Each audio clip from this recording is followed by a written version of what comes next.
Boa noite a todos. Nós vamos dar continuidade ao nosso estudo sobre as parábolas de Mateus capítulo 13. Nós já estudamos duas, depois de termos feito uma pequena introdução. Nós estudamos a parábola do semeador e a parábola do trigo e do joio. E hoje propomos-nos estudar a parábola do grão de mostarda. E vamos ler a passagem, está em Mateus capítulo 13, versículo 31. Então, temos palavras proferidas pelo Senhor Jesus. Outra parábola lhes propôs, dizendo: o reino dos céus é semelhante a um grão de mostarda que um homem tomou e plantou no seu campo, o qual é, na verdade, a menor de todas as sementes, e, crescida, é maior do que as hortaliças, e se faz árvore, de modo que as aves do céu vêm aninhar-se nos seus ramos. Os judeus tinham por costume usar esta expressão referindo-se a uma coisa muito pequena. É tão pequena como um grão de mostarda. Eu não tinha a noção de que quão pequeno era um grão de mostarda. Até que um amigo um dia levou para a nossa igreja alguns grãos para eu ver. E eu tentei, da palma da mão dele, apanhar alguns. Tentei isolá-lo. Mas era tão pequeno que eu tive dificuldade nisso. Dizem que essa semente tem menos do que 2 milímetros de diâmetro. É mesmo pequeno. Então Jesus diz que o reino dos céus começou assim, de uma forma pequena. Pensemos, um bebê deitado numa manjedoura, tinha acabado de nascer de uma virgem chamada Maria, numa cidade chamada Belém. Depois, vamos avançar um pouco. Ele passou grande parte da sua infância, a sua juventude, até aos 30 anos, numa pequena aldeia chamada Nazaré, de onde as pessoas diziam que de lá não podia vir nada de bom. Aos 30 anos de idade ele começou o seu ministério e foi tremendo. Ele fez coisas espetaculares, milagres extraordinários, mas sempre com uma oposição tenaz, principalmente da parte dos líderes religiosos, tentando denegrir não somente os seus milagres, mas aí tinham pouca margem para fazê-lo, mas tentavam atacar o seu caráter. Diziam que ele era filho de prostituição, que ele expulsava os demónios pelo príncipe dos demónios. E as multidões, de uma forma calorosa, seguiam-no. Mas também com a mesma pressa com que o seguiam, viravam-lhe as costas, quando achavam que ele fazia um discurso duro, quando ele falava acerca das coisas da alma, do âmago, da essência, da espiritualidade. Ele chega ao fim do seu ministério, ele tem 12 apóstolos, um deles, Judas Iscariotes, que o traiu, e depois da sua morte nós vemos que os seus seguidores, cerca de 120, estavam reunidos em Jerusalém numa reunião de oração. Um grão de mostarda apenas. Mas fixemo-nos por um instante naquele dia em que o cristianismo verdadeiramente começa. Tem o seu início valorizado por Deus. É como que uma estaca que é colocada naquela terra e é colocada no mundo. O início assim. Porque nós temos um respeito, uma reverência e uma admiração tremenda pelos milagres que o Senhor Jesus fez, pela mensagem que Ele anunciou. Mas nós sabemos que nos tornamos cristãos não através da sua vida, não através das suas mensagens, mas foi pela sua morte que Ele aniquilou o pecado. Portanto, na sua essência, no seu âmago, o cristianismo começou com a sua morte. E confirmou-se a sua veracidade, a sua força, a sua importância, o seu impacto através da ressurreição do Senhor Jesus. Mas fixemos-nos então. Olha, escusamos de ir muito longe. É apenas um pequeno percurso, cerca de 2 km, penso eu, de Jerusalém ao Monte do Calvário. Jesus tinha sido condenado à morte por crucificação. Ele carrega a cruz. Foi crucificado fora de Jerusalém. Paremos um pouco, olhemos para ele. Nós, pelo relato bíblico, nós conseguimos trazer à superfície, trazer à nossa mente aquilo que se passou nesse percurso. Coroa de espinhos, sangue que lhe corre pela fronte, o rosto está desfigurado, vestes rasgadas. Ao passar, as pessoas ficam pasmadas, enquanto algumas mulheres batiam no peito, outros riam-se e faziam um chacota dele. Ele está exausto, está esgotado. Perdeu muito sangue ao ser chicoteado e flagelado às ordens de Pilatos. Ele tropeça, cai sobre a cruz. Mas finalmente ele chega ao lugar da crucificação. Mãos e pés trespassados. Uma cruz que se eleva no meio das outras duas. Mas os ataques não são para os dois salteadores, são para ele. Salvou os outros e a si mesmo não pode salvar-se.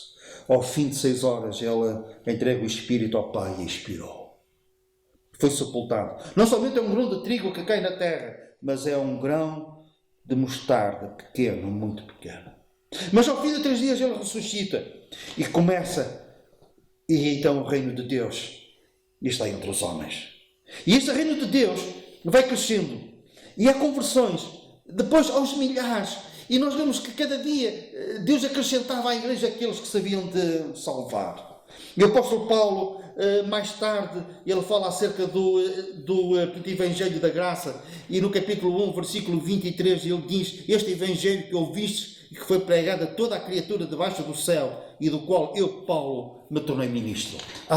O grão de mostarda a crescer fez comparativamente com o tamanho da sua semente, comparativamente, ele fez a maior das árvores. Fez uma hortaliça grande e a maior das árvores. O reino dos céus cresceu assim, a partir de um grão de mostarda. O seu crescimento foi exponencial. E a partir do século IV, quando o imperador romano Constantino oficializou o cristianismo, isso foi cada vez mais notório. Mas este reino dos céus não é trigo sem joio. Este reino dos céus, que cresceu assim, tem nos seus ramos, conforme nós lemos no versículo 32, tem ali as aves do céu, e reparem neste termo, elas estão ali aninhadas, como que escondidas, para que não sejam muito vistas, mas estão lá. E nós sabemos que as aves do céu, o Senhor Jesus explica, o seu significado não é bom. Jesus fala acerca dos filhos do maligno. Então, este reino dos céus que cresceu a partir de um grão de mostarda e que se tornou grandioso até, estendendo os seus ramos até aos 4 cantos da terra, entrando nos grandes palácios e nos casebres mais pobres. Tornou-se conhecido. Mas, como disse, isto não é apenas ouro de puro quilato, não, tem misturas. Tem as aves do céu escondidas atrás das suas folhas.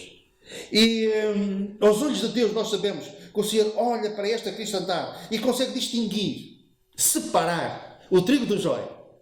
Os que são dele e os que não são dele. Os que são deles têm o selo do Espírito, os outros não têm. Mas nós sabemos que as aves só serão enxutadas, o joio só será arrancado na consumação dos céus.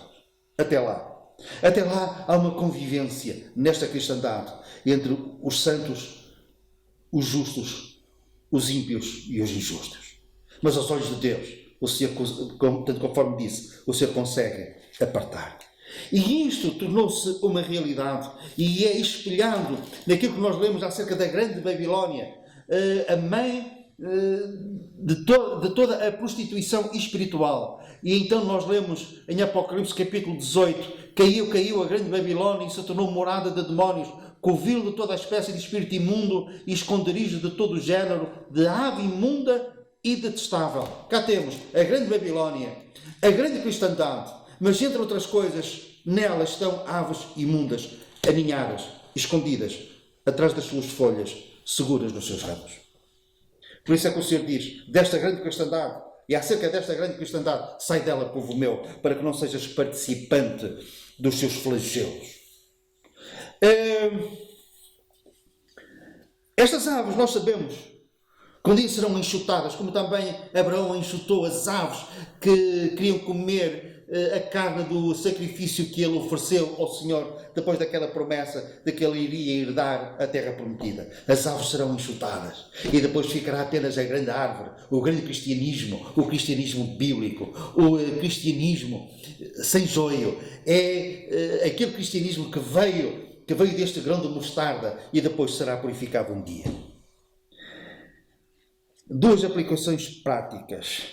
Este homem tomou da semente e semeou aonde? No seu campo.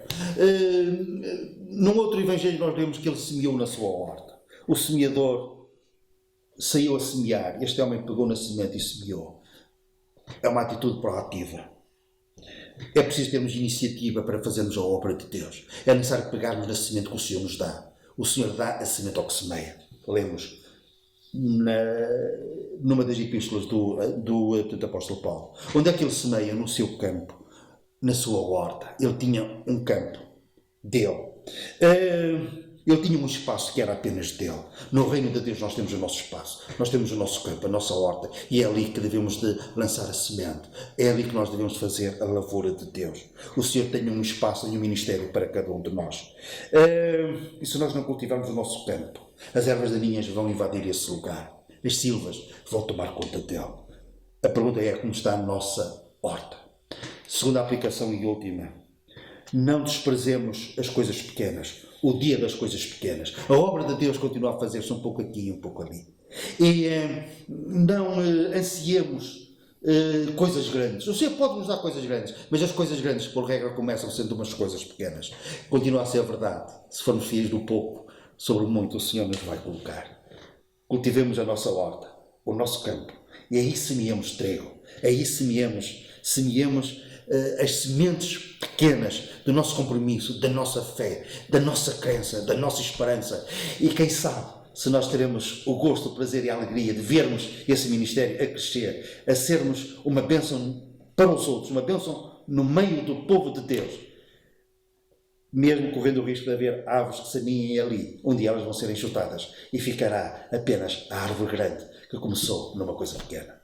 Que o Senhor nos abençoe.